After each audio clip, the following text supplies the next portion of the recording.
आज की जो कहानी है पुलिस की तफ्तीश की एक नायाब कहानी है, इसलिए कि इस केस में इतने सारी चीज़ें थी कि खुद पुलिस उलझी हुई थी। कहानी बिहार के गया इलाके की है, गया के एक गांव की है। उस गांव में एक रिटायर्ड फौजी रहते हैं, पीएन सिंह। पीएन सिंह के 3 बेटे, तीनों की शादी हो गई। शादी के बाद उनके बच्चे हुए, तो घर में 3 बेटे, बहुएं और 11 पोते पोतियाँ। पूरा खुशहाल परिवार साथ में सब रहते थे। 2013 में एक रात उस घर की दीवार पर 10 नाम लिखे मिलते हैं। जो नाम लिखे गए थे वो बड़े सीक्वेंस में लिखे गए थे। पहले 5 नाम लड़के के थे और आखिरी के 5 नाम लड़कियों के, और कुल मिलाकर ये 10 नाम थे। और ये 10 के 10 जो नाम थे ये पीएन सिंह के पोते और पोतियों के थे, और उन्हीं के घर के दीवार के बाहर ये नाम लिखे थे। तो पहले तो किसी को समझ में नहीं आया कि इस नाम का मतलब क्या है। फिर ये लगा कि किसी बच्चों की है कि चलो इस घर में इतने बच्चे रहते हैं, बचपन में कई लोग होता था अपने नाम लिखने का शौक, लिख दिया होगा। तो इसको कोई सीरियसली लेता नहीं है। बट सुबह होते होते उस घर से 5 लाशें मिलती हैं, और इत्तेफाक से जो सीक्वेंस में नाम लिखे गए थे, पहले 5 नाम लड़कों के थे और आखिरी के 5 नाम लड़कियों के। पहले 5 नाम जो 5 लड़कों के थे वो सही सलामत थे, उनमें से किसी को कुछ नहीं हुआ। लेकिन जो 5 नाम लड़कियों के थे, उन 5 लड़कियों के उस घर के अंदर 5 अलग अलग कमरे में लाश पड़ी हुई थी। उन 5 को गोली मारी गई थी। पुलिस पहुंचती है, मौके पर तफ्तीश होती है। इसके बाद दीवार पे लिखे हुए इस नाम की बात भी पुलिस के कानों तक आती है। पुलिस देखती है, हैरान भी होती है। बट ये पहली समझ में नहीं आई कि दीवार के ऊपर 10 नाम, 10 में से शुरू के 5 नामों को बख्श दिया गया, नीचे के 5 नामों को कत्ल कर दिया गया, और इत्तेफाक से वो 5 कत्ल होने वाली लड़कियां थी, लड़कों को छुआ भी नहीं गया। अब जब तफ्तीश हुई तो फिर पूरी कहानी इस तरह से सामने आई कि जो रिटायर्ड फौजी पीएन सिंह, इस घर के मुखिया, जिनके ये पोता पोती, 3 बेटे बहुए घर में रहते थे, वो उस रात घर के बाहर दालान में सो रहे थे। लाशें 5 लड़कियों की अलग अलग कमरों में मिली, 5 को गोली मारी गई। दूसरी बात, उस घर में इतना बड़ा परिवार रहता था, लेकिन उस रात हैरानी की बात यह थी कि उन 5 लड़कियों के अलावा उस घर में और कोई नहीं था। पीएन सिंह खुद घर के बाहर सो रहे थे। तो जब तफ्तीश हुई कि कहाँ हैं, तो पता चला कि उस परिवार के जो 5 बच्चे थे वो अब पड़ोस में एक जानने वाले हैं, उनके यहाँ जाकर सो गए थे। लड़कियाँ सिर्फ घर में सो रही थी। अब फिर ये हुआ कि इन लड़कियों के जो चाचा और पिता हैं और जो माँ हैं और चाची हैं वो कहाँ थी। तो पता चला कि पीएन सिंह के तीनों बेटे अपनी बीवियों को लेकर उस रात गांव से ही थोड़ी दूरी पर उनका पुलिस स्टेशन लगता है, वो वहाँ गए थे एक रिपोर्ट लिखाने। और रिपोर्ट उनके पड़ोसियों के खिलाफ थी। रिपोर्ट ये थी कि उनका कुछ पुराना ज़मीन जायदाद का झगड़ा भी था, लेकिन ये था कि उनकी बच्चियों को छेड़खानी के मामले में वो रिपोर्ट लिखाने गए थे कि उनके साथ छेड़खानी करते हैं पड़ोस के लोग। तो पुलिस ने जब तफ्तीश की तो ये सारी कहानी सामने आई। परिवार से जब पूछताछ हुई तो उन्होंने सीधे पड़ोसी पर शक जताया। चूँकि मामला बड़ा गंभीर था, एक साथ 5 लाशें मिली थी, पुलिस ने जिस पड़ोसी के ऊपर इल्ज़ाम लगाया था उस परिवार के कुछ लोगों को गिरफ्तार कर लिया। गिरफ्तार करने के बाद उनसे पूछताछ करने लगी, लेकिन केस खुल नहीं रहा था। इस दौरान में पुलिस अपनी तरफ से सारी चीज़ें तफ्तीश कर रही है, लेकिन कातिल और कत्ल का मकसद नहीं पता चल रहा है। दीवार पर लिखे हुए नाम से भी उसकी पहली सुलझ नहीं रही है। धीरे धीरे वक्त बीतता है। गांव के लोग गुस्से में भी थे, क्योंकि 5-5 कत्ल और लड़कियों का कत्ल, और सारी लड़कियां जिनकी कत्ल हुआ, जिनका वो 11 से 17 साल की उनकी उम्र थी। पुलिस बहुत तफ्तीश करती है, लेकिन उसे कहीं से भी बाहरी कातिल का कोई सुराग नहीं मिलता। इसके बाद फिर पुलिस की टीम नए सिरे से घर की छानबीन करती है।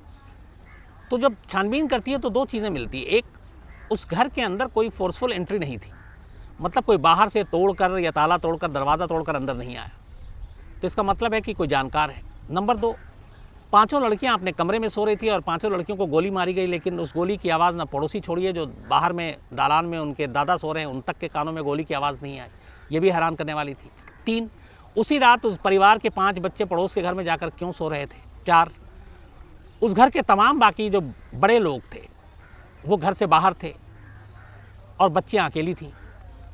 और तीनों भाई का अपनी पत्नी के साथ पुलिस स्टेशन में जाकर रिपोर्ट लिखाना पड़ोसी के खिलाफ एक साथ, ये भी बड़ी अटपटी सी चीज़ लग रही थी। तो कुल मिलाकर कहीं ना कहीं पुलिस को साजिश की जो बू लगी वो ये कि मामला कुछ इंटरनल है। लेकिन माहौल ऐसे थे, घर में 5 लाशें, रोना पिटना कोहराम, सबूत को है नहीं, आप किससे पूछताछ करें। पर पुलिस गुपचुप तरीके से अपना काम करती रही। काम करते करते पुलिस को बहुत सारी जो सबूत थे वो इकट्ठा करने लगे, पड़ोसियों से पूछताछ करने लगे। इधर पड़ोसी को जो गिरफ्तार किया उनसे पूछताछ में कोई मिल नहीं रहा था। इसी दौरान में पोस्टमार्टम के बाद उन सभी की लाशें मिल गई, उनका अंतिम संस्कार हो गया बच्चियों का। फिर भी पुलिस को कोई सुराग नहीं मिला। जो फिंगरप्रिंट्स उठाए उससे भी कुछ नहीं मिला। जो दीवार पे हैंडराइटिंग थी उससे भी कोई फ़ायदा नहीं हुआ कि किसने लिखा और क्यों लिखा। तो पुलिस की तफ्तीश बढ़ती रही लेकिन कुछ कामयाबी नहीं मिल रही थी। इसी दौरान में एक पुलिस वाले ने सोचा कि क्यों ना, जब बाहर का कोई शक है नहीं तो घर वालों पे पूरा ज़ीरो इन किया जाए और हर एंगल से इनकी जांच की जाए। तो पता करना शुरू किया गया। अच्छा, इस रात जिस रात ये कत्ल हुआ, इस घर के तीनों भाई और अपनी पत्नियों के साथ पुलिस में पड़ोसी के खिलाफ रिपोर्ट लिखाने गए थे। तो वहाँ पता चला कि हाँ जी, ये लोग आए थे, रिपोर्ट लिखाया था। तब उनकी मौजूदगी वहाँ पे भी साफ़ हो गई। जो दादा थे वो बाहर सो रहे थे, उनका कोई रोल नहीं था तफ्तीश में। फिर पुलिस के हाथ खाली थे। 2013 का मामला था। उस वक्त बिहार और बाकी जैसे दूर दराज के इलाकों में, अभी भी गांव में ये जो टेक्निकल सर्विलांस होता है, मोबाइल लोकेशन और ये सारी चीज़ें, बहुत सारे पुलिस वाले, अब तो चूँकि खैर 8 साल पुराना मामला हो गया, अब बहुत ज़्यादा एडवांस हो गए, तो इन चीज़ों को बड़ा अहमियत नहीं दी जाती थी। वो पुराना जो ढर्रा था इन्वेस्टिगेशन का, उसी को फॉलो करते थे। लेकिन यहाँ फिर पुलिस वालों को लगा कि नहीं, इस परिवार के पास, सभी के पास मोबाइल है, इस मोबाइल के ज़रिए कातिल को ढूंढते हैं। उन्होंने मोबाइल की अब लोकेशन ट्रेस करना शुरू की। तो 3 भाइयों में से पहले भाई का उस रात का लोकेशन वो थाने के इर्द गिर्द मिला, जो वहाँ का टावर था उसी से वो मिल रहा था। दूसरे भाई और उसकी पत्नी का भी, और पहले वाले की भी पत्नी का भी लोकेशन वहीं मिला। तीसरा जो भाई था, जब उसका लोकेशन ट्रेस किया तो पुलिस चौंक उठी। उसका लोकेशन उस रात पुलिस स्टेशन में था ही नहीं, बल्कि उसका लोकेशन उसी गांव का दिखा रहा था जिस गांव में उसका घर था, और वो टावर उसी को कैच कर रहा था। अब कई बार बयान हुए थे, तीनों भाई ने कहा था वो पुलिस स्टेशन में है, लेकिन एक भाई का मोबाइल का लोकेशन दिखा रहा गांव में है, उस रात जब 5 बच्चों का कत्ल हुआ। पुलिस का माथा ठनका। अब पुलिस ने रीज़न ढूंढना शुरू किया हाथ रखने से पहले, क्योंकि सिर्फ लोकेशंस के ऊपर, और लोगों का गुस्सा भी था, हमदर्दी भी थी परिवार से, उठा लेना, गिरफ्तार कर लेना बहुत ज़्यादा है कि लोग भड़क जाते। तो पुलिस बहुत फूंक फूंक कर कदम उठा रही थी। लोकेशन से शक हो गया इस तीसरे बेटे पे कि इसकी गांव में मौजूदगी है, लेकिन ये झूठ क्यों बोल रहा है। इस दौरान में उस पड़ोसी से जिसके खिलाफ इन्होंने शिकायत की थी घर वालों ने, जो गिरफ्तार किए गए, उनसे, उनके रिश्तेदारों से जब पूछताछ हुई तो पता चला कि हाँ, ज़मीन जायदाद का इनका पुराना झगड़ा है, लेकिन छेड़खानी और ये सारी चीज़ें ये झूठी बात थी, और इसीलिए कभी पुलिस ने इससे पहले रिपोर्ट भी नहीं लिखी। तो इनका एक मसला चला आ रहा था। लेकिन इस मसले में कई बार इस परिवार ने धमकी दी थी, तुम लोगों के साथ ऐसा करेंगे कि फांसी से कम कोई सज़ा नहीं होगी। ये लाइन जब पुलिस ने सुनी कि फांसी से कम सज़ा नहीं होगी, और इधर 5 लाशें, कहीं ना कहीं दोनों को जोड़ा। लोकेशन मोबाइल का गांव। आखिरकार पुलिस के पास अब और कोई रास्ता नहीं बचा। पुलिस को यकीन हो गया कि इस कत्ल के पीछे घर के किसी शख्स का हाथ है।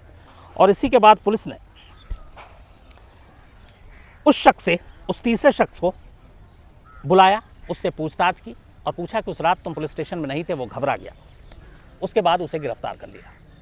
गिरफ्तार करने के बाद जब उसे पुलिसिया अंदाज में पूछा गया, अच्छा, इस गिरफ्तारी को और पूछताछ को भी बड़ा उस वक्त सीक्रेट रखा गया था, इसलिए कि जिस घर में कत्ल हुआ उसी घर के उसी बच्चियों के बाप या चाचा में से एक को किसी को उठा ले, और जो 5 बच्चियाँ मरी थी उनमें से एक का ये बाप भी था और बाकी बच्चियों का चाचा, तो गांव वाले और भड़क जाएंगे, गुस्सा हो जाएंगे। तो बड़ी खामोशी के साथ पुलिस ने अपना काम किया, उसको उठाया, उससे पूछताछ की, और आखिरकार वो टूट गया। उसने अपना गुनाह कबूल किया।